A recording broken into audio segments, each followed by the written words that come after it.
Dogs and cats living together. That's hysteria. Wow! Can you dig it? Can you dig it? Can you dig it?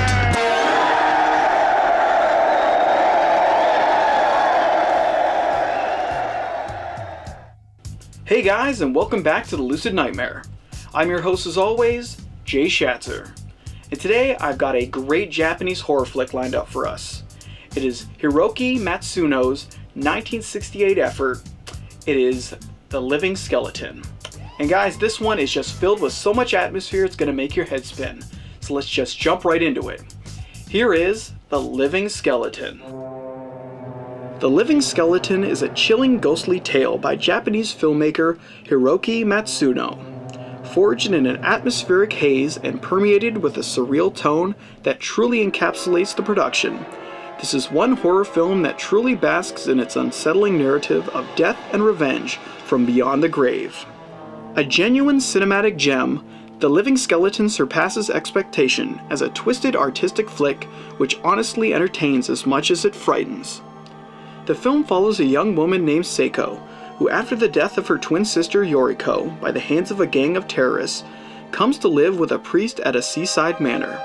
Years after her sister's death, she begins to have a strange feeling that her sister is trying to contact her from beyond the grave, and after a series of strange incidences which reveal the true nature of her death, Seiko is possessed by her sister and forced to seek out revenge on those that committed her sister's murder. One by one they fall by the hands of the specter, as Seiko's boyfriend desperately tries to find a way to save Seiko's soul. Kiko Matsuoka takes on the dual role of both Seiko and Yoriko, the tragic twins who have an interconnected link with each other even after death.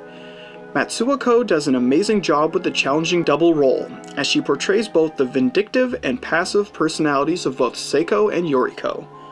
Mostly caught in a hypnotic daze, Matsuoka masterfully embodies the contrasting sides of the two sisters, often confusing the audience in which character is truly in control.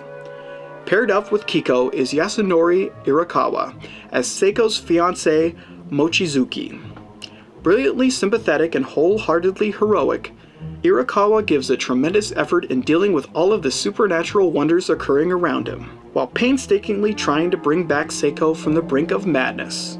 He's truly inspiring in his attempts to save her, and in that process works wonders in making him a remarkably sympathetic character within the film. As for the overall tone of the film, the production is a haunting and imaginative wonder, boasting an impressive visual palette filled with nightmarish sights and atmospheric delights. From decayed ghost ships, empty coastal vistas, and darkened corridors, The Living Skeleton is an engaging flick which has an array of outstanding imagery and highly memorable moments. Gothically infused with a macabre-like sense, the production genuinely thrives in its visual qualities and supernatural subject matter. In The Living Skeleton, revenge is the name of the game, and the narrative gives more than enough time for the bloodletting to shine. Scumbags are given their last rites as bodies begin to drop and justice is swiftly served on a silver platter.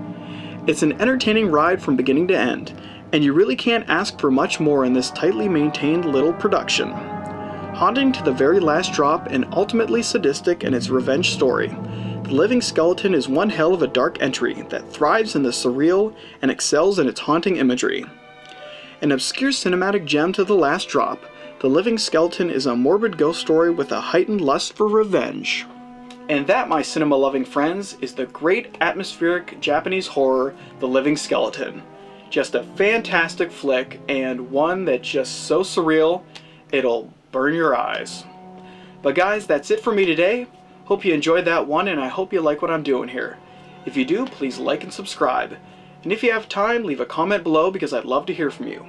But until then, I will see you with the next movie review.